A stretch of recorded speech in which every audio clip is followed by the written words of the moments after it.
That's why I'm telling you it's a two-family house. Buying a house without consulting me? And a two-family house? This is unbelievable. Wasn't this against our agreement? I protested vehemently to my husband. I didn't agree on any of this. We decided not to live together. Silence. Don't talk back to me, the breadwinner. How could I not respond? Even the breadwinner would be dumbfounded. His annual salary is only a quarter of mine. At this rate, I will always be treated like a slave. No joke. I've had enough of caring for an arrogant mother-in-law and dealing with a selfish father-in-law. To regain the freedom I once lost, I made a significant decision. My name is Abby. I'm 32. I work in a listed company's trade department, where I leverage my proficiency in Spanish. Traveling back and forth between overseas branches is honestly very busy. But it's a fulfilling job that pays significantly above the average for my age. I've been married to Tyler for 2 years now. We met through a college friend 3 years ago. Honestly, I never thought I, a workaholic, would get married. I wasn't confident in my appearance, so much so that I thought I might remain single forever. That's why I'm deeply grateful to Tyler for liking me enough to marry me. We promised to work together through hardships in life. Just after we married, we would talk about our future goals and dreams every night. I want to buy a house. A big one with a yard. And I want to have a dog. Sounds great. I also want kids, maybe 3. I've always dreamed of a big family since I'm an only child. Yes, let's plan for that. How many children should we have by when? But reality was not so simple. Despite our efforts, we couldn't have children. I have no regrets about not having children. Rather, I think it's for the best. As time passed in our marriage, various problems started to arise. Especially about living with in-laws. Tyler and I could never agree on this. You want to live with them eventually? I don't want to. I want to spend our lives just the two of us. But, eventually my parents won't be able to live on their own. Why not plan like my parents, to enter a nursing home? That would cost money too. Sorry, let's talk about this later. No matter how many times my husband suggested it, I refused to live with his parents. I had strong resistance to living in a two-family home, having seen my mother struggle with it. My grandmother, who lived with us, wasn't exactly mean, but she was strict. My mother often sighed and didn't seem very happy. Abby, when you get married, live just with your husband. I was told this so many times. I intended to honor my mother's teachings by refusing to live with my in-laws. Then one day, my husband made a proposal. I'll give up on living together for now. Instead, can I ask you for a favor? What kind of favor? You need to borrow money? No, I need your help at my parents' house just for Saturday.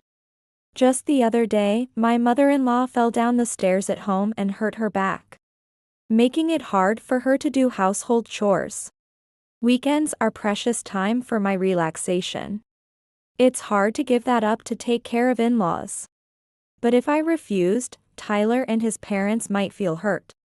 Thinking this, I agreed to help at my in-laws' house and greatly regretted it. They were among the most troublesome people I had ever met.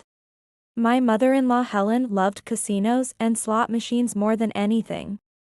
I had never been involved in gambling before, and we were completely different types. She would even spend her entire pension on the day she withdrew it from the bank. And when she ran out of money to play, she would make a sorry face and ask me for an allowance. Abby, sorry to ask, but can you lend me $100? I'll double it and give it back. I wasn't informed that I had to lend money to my mother-in-law. Speaking of which, there was something else I hadn't been told beforehand. My mother-in-law had asked me to stay overnight and help at the in-laws' house on Saturday. I wouldn't be free until Sunday afternoon. I had almost no time for myself. My irritation just grew.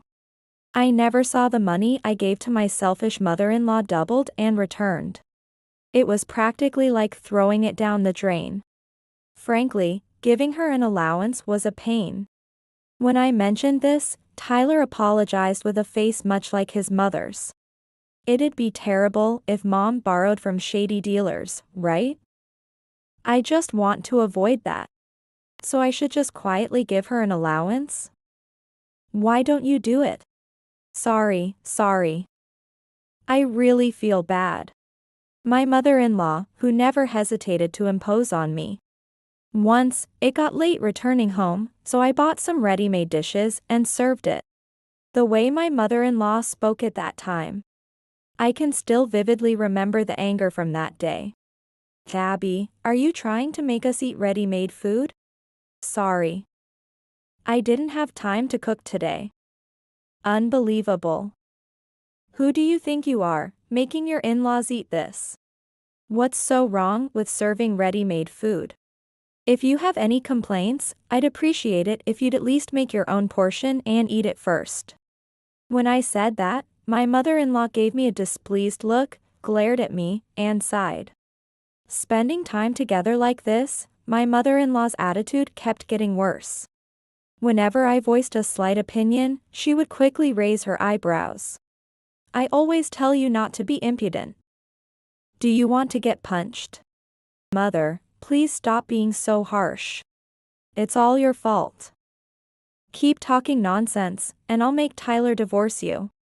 She thinks I'll listen if she threatens me. I dreaded every weekend coming. It felt worse than visiting a particularly difficult client. Someone who made me feel even worse than my mother-in-law was my father-in-law. My father-in-law had absolutely no sense of morals or manners. I was shocked when I saw my father-in-law wandering around naked after a bath on Saturday night. The same thing appended when he used the toilet. He would pee with the door open. When I protested that it was too much. It's my house, I can do what I want. Could you please stop at least while I'm here helping out? No way. Don't get cocky just because you're my daughter-in-law. No matter how humbly I asked, my father-in-law ignored me. It was so vulgar and low-class, I couldn't stand to think this was my own family. Like my mother-in-law, my father-in-law was also not the type of person I could get along with. The worst thing about my father-in-law was his bad drinking habits. When he got drunk, he invariably caused trouble for the people around him in bars or other places. He often threw things and got into fights with other drunk patrons. The location didn't matter. Whether at home or in a bar, he would start causing trouble as soon as he got drunk.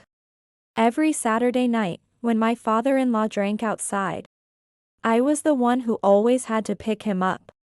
The humiliation of having to apologize to the staff and other customers. I even had to pick him up from the police on occasion. I had become so well known to some of the officers. Moreover, what I hated even more was that every Saturday night, when I took a bath at my in-laws' house, he would come to the changing room. I was always nervous, wondering what if he jokingly opened the door. Moreover, sometimes my underwear went missing. I consulted my husband, but he was no help at all.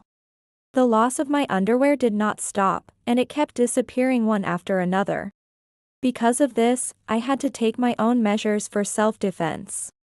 As you can see from the episodes with my in-laws, my husband was incredibly unreliable. Since he couldn't speak up to either his father or mother, he certainly couldn't express opinions on my behalf. Yet, he acted all high and mighty towards me. A year into our marriage, he had changed completely. Hey, I quit my job, you know. What? Why would you make such a big decision on your own? Why bother consulting you? I'm going to do what I want. Saying this, my husband became a self-proclaimed programmer. He started taking jobs online. How much can he earn a month? What kind of work is it?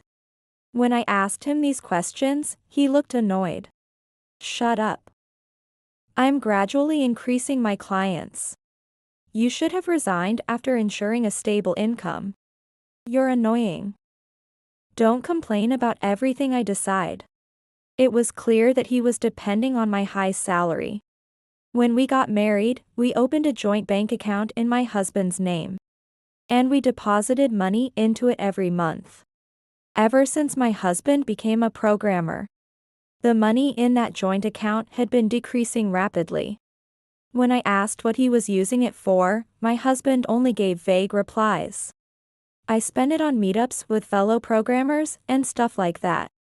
After a while, my husband hardly looked me in the eyes anymore. There must be something shady going on. Just when I thought that, my husband's affair came to light. It was told to me by a mutual friend who had attended our wedding. I was so furious I couldn't stand it. Naturally, I started thinking about divorce. I had run out of patience with my in-laws as well. I had come to think this marriage was a failure.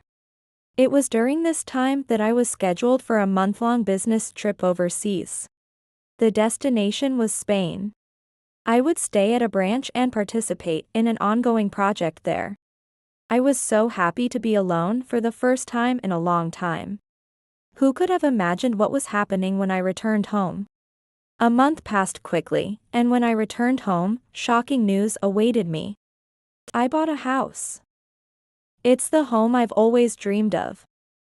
A 3-room house with a garden. You're happy, right? And it's a duplex. Now we don't have to visit my parents' house anymore. Huh?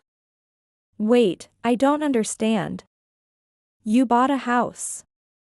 What kind of house did you say it was? I told you, it's a duplex. I didn't agree on any of this. We decided not to live together. Indeed, we had talked about wanting to buy a house someday. We talked countless times about wanting to live in a detached house with a garden and have a dog. But I was sure we agreed not to live together with the in-laws. I repeated it many times. But... Shut up. Don't talk back to me, the head of the household. After all, I'm the one paying $200,000. What kind of head of the household? I earn far more than he does.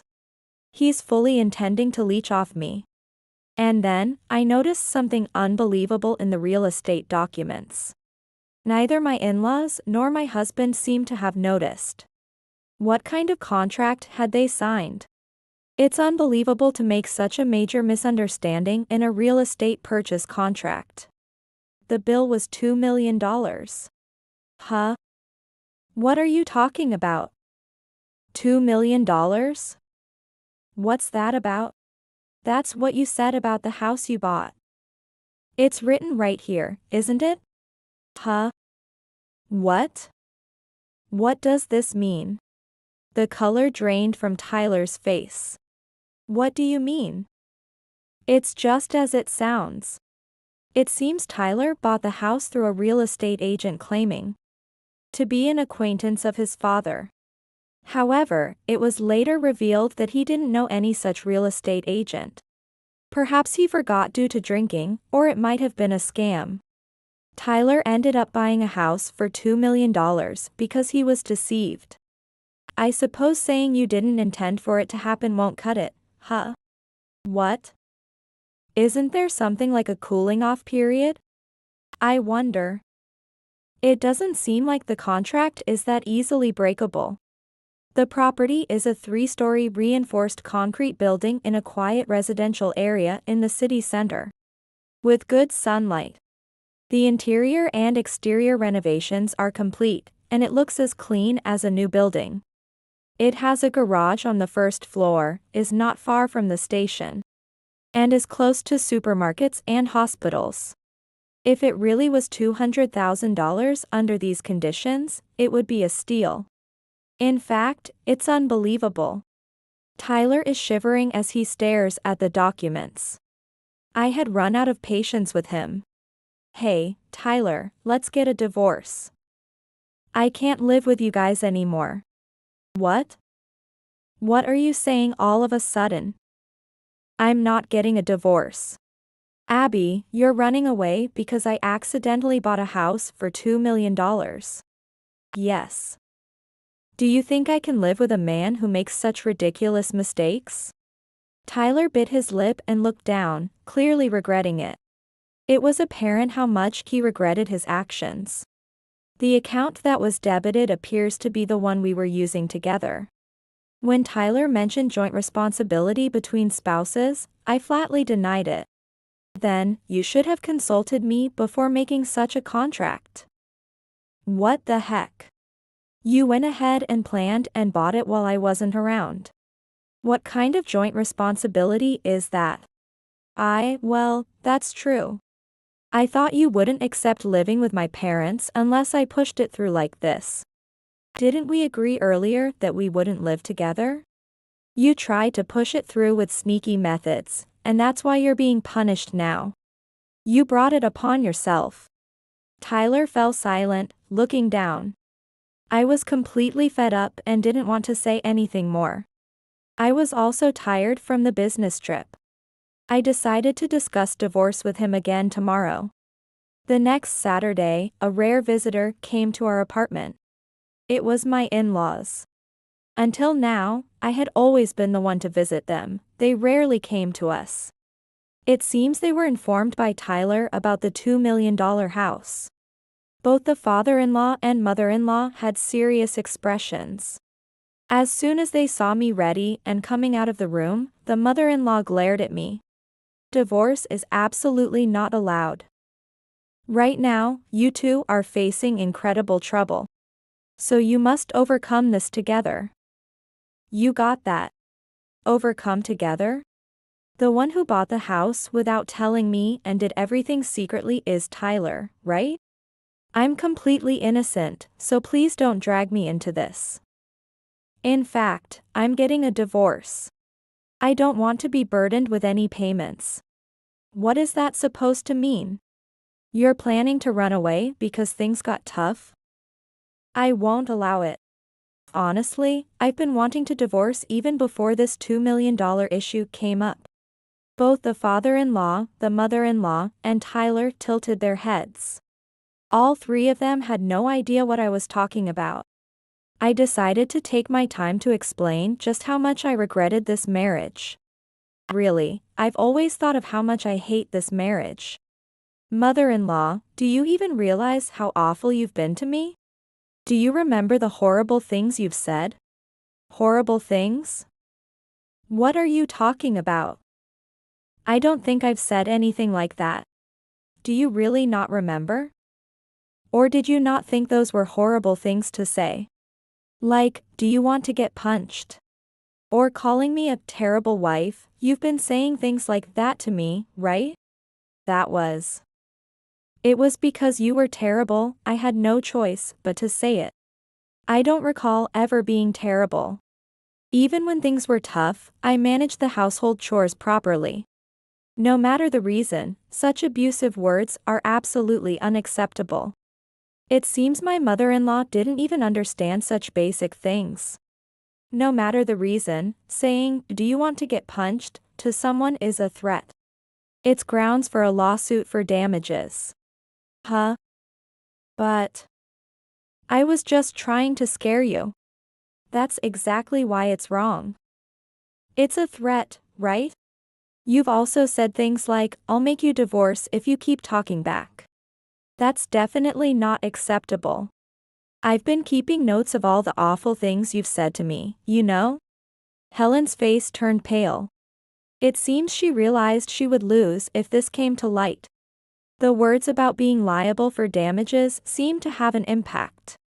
Leaving my now quiet mother-in-law, I turned to my father-in-law. And you, father, remember? I've been greatly troubled by you as well. Troubled? Nonsense. I never intended any of that. In the first place, a wife is supposed to devote herself to her marital home. Don't play the victim. That's brazen of you. How can you be so bold? Do you even understand how much money you've cost me?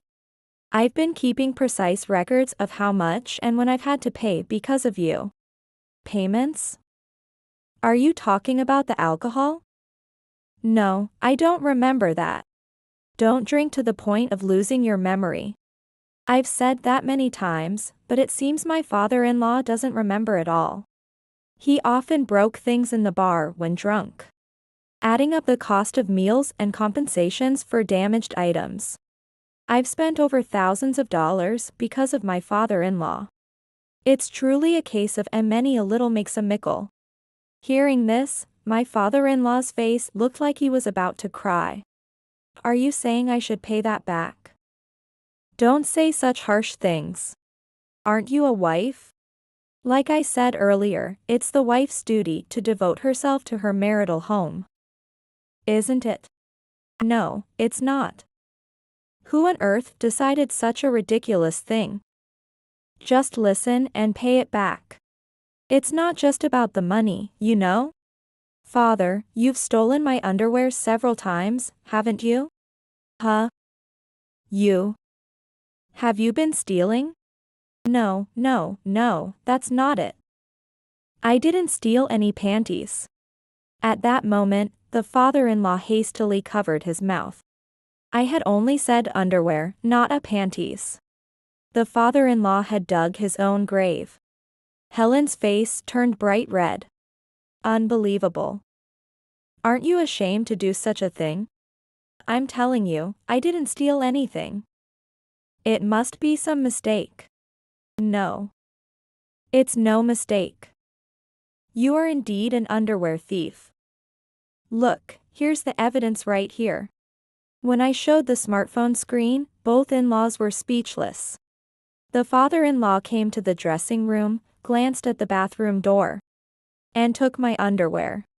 All these actions were captured on video. It was something I had recorded with a hidden camera. Because the incidents kept happening, I had a hidden camera installed in the dressing room. And then I got this footage.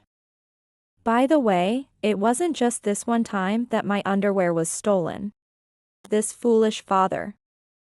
That's why I told him to stop. Sorry. Abby, I'm really sorry. It was just a momentary lapse. Momentary lapse or not, a thief is a thief. If I report this and take it to court following proper procedures, you would surely be charged. A man who stole his son's wife's underwear and got caught by the police. The father-in-law would have to live being pointed at for that. Apparently hating that idea, he kept bowing his head to me repeatedly. Finally, I glared at my uneasy-looking husband. My husband flinched. He seemed anxious about what was going to be said. I glanced briefly at the in-laws and then asked my husband, "What do you think?" Listening to what just happened. Tyler, you understand how awful I felt because of your parents, right? There's no way I could live with such a family. It's understandable if I want a divorce, right? I'm sorry about my parents. But, I'm your husband, and spouses are supposed to help each other. Supposed to help each other? You're saying that, Tyler? When I was being made to feel terrible by your father and mother, you never helped me once? That's... Sorry. My husband looked down apologetically. But no matter how much he apologized now, it was too late. I do not plan to ease up on him. And not only did you not help me, but you also had an affair, right? What? That is... an affair? Tyler, did you really have an affair? Hey. This is way over apologizing. Tyler, you can't say anything about us. What are you thinking, having an affair while you have a wife like Abby? The in-laws, who were quick to blame their son while ignoring their own faults. But Tyler couldn't talk back. The affair was a fact. I explained that I had hired a detective agency to investigate my husband's infidelity. The people I hired are professionals. They've got solid evidence of the affair. Sorry. Abby, I'm really sorry. It's too late to apologize. I'm going to claim damages for the affair, Tyler. Maybe I should add the detective agency's fee too? It's not like a little more debt will matter when there's already about $2 million in debt, right? It can't be okay. Please spare me. After saying that, I pulled out something I had prepared. It was a divorce form. Just in case, I had gotten it from the city hall. I had kept it in my room for a while, but finally, its moment had come. The section I needed to write in was already filled out. Here. Sign this divorce form right now. I don't want to. I don't want to divorce you, Abby. Please let me stay with you. If you accept the divorce, I'll reduce the amount of the compensation. How about that? Huh? Really? It seemed he began to think about how he could minimize his losses. But he couldn't make up his mind. He sighed and shook his head. Even if he was not convinced, I was determined to push through with the divorce. If necessary, I would file for divorce mediation at the family court. That was my plan. However, it turned out not to be necessary. As my husband stopped thinking and just followed my prompting, he signed the document. Stop. You fool. His mother tried to stop him, but when I glared, she kept quiet. Thank you. I'm glad. Now I can be free. I was happy at the beginning of our marriage, but I regretted it soon after. Because you three were really the worst. Abby, I'm really sorry. All I cared about was you. It's okay, no need. I don't want to hear anything. It all sounds like excuses. Could you and your parents please leave? Honestly, I don't want to see either of your faces anymore. You don't have to say that much. The father-in-law silenced the mother-in-law who seemed to want to say something. The in-laws left with their heads down. What followed happened very quickly. I submitted the divorce papers to the city hall. In the afternoon, I found a new place, signed the contract, and started the moving process. The various changes due to the divorce were very troublesome, but also a relief. Once this was over, I could be free. That was somewhat the feeling I had. As I was leaving the apartment where we had lived together, my husband tried to stop me. Hey, Abby. Do you really have to go? Can't we really start over? How many times do I have to tell you? It's impossible. Live happily with your family of 3 in that $2 million house. That's impossible. I can't without you. You can't rely on my income anymore. Things will never go your way again. My ex-husband broke down in tears at my cold words. It was as if he had received the final blow. He had only himself to blame for being treated this way. It was a fitting retribution. I left the apartment with just my last few belongings. I felt truly relieved. After that, my ex-husband started living in the $2 million house with his parents. They were planning to sell it eventually, but it seems they wanted to live in it for a while. Ex-mother-in-law, despite her aching back, started working. It seems she took a part-time job at a fresh food store. Perhaps she wanted to help her son a little. However, unfortunately, she had a fatal flaw, a love for gambling. Even though she earned money, she mostly spent it on casinos and slots. It was difficult to set aside money for living expenses. It seemed like she was completely addicted. Eventually, the ex-mother-in-law began to borrow money for casinos and slots. Instead of helping her son, she ended up causing him more trouble. She hardly did any housework, so the new house got dirtier and dirtier. After a few months, the new house was overflowing with garbage from bento boxes and side dishes. No one in the family took the initiative to do housework or clean up anymore. This eventually significantly lowered the value of the $2 million house. The ex-father-in-law was just as bad. He drank too much of his favorite alcohol and eventually ruined his health. He became an alcoholic and could no longer lead a normal daily life. It was impossible to leave the alcoholic ex-father-in-law unsupervised. The freelance ex-husband tried to balance watching his father and working. However, the ex-father-in-law would sneak out of the house behind his back and go get alcohol. Since he wasn't given any money, he often shoplifted at stores. Each time, my ex-husband had to go pick him up, apologize to the store manager or police, and take his father home. He must have gotten tired of such days. Eventually, the ex-father-in-law was put into a facility. It seems the ex-father-in-law accepted this decision. He might have thought it was better than continuing to trouble his family. Now, the ex-father-in-law lives in a group home recommended by a specialized medical institution. It's a facility for people hoping to recover from alcohol dependency. Sadly, neither the ex-mother-in-law nor the ex-husband has ever visited the facility. I can't imagine how lonely the ex-father-in-law must feel. Of course, it was the ex-husband who told me all these family matters. He regularly calls me, asking futile questions about whether we can get back together. I really, truly regret it. Please, Abby, let's start over. No means no. How many times do I have to say it? I'm relieved to be divorced, you know? If you have time to contact me, you should work more. Don't you have a loan you'll never be able to pay off in your lifetime? Yeah. Did I already tell you? I sold that $2 million house. Now I live in an apartment with my mother.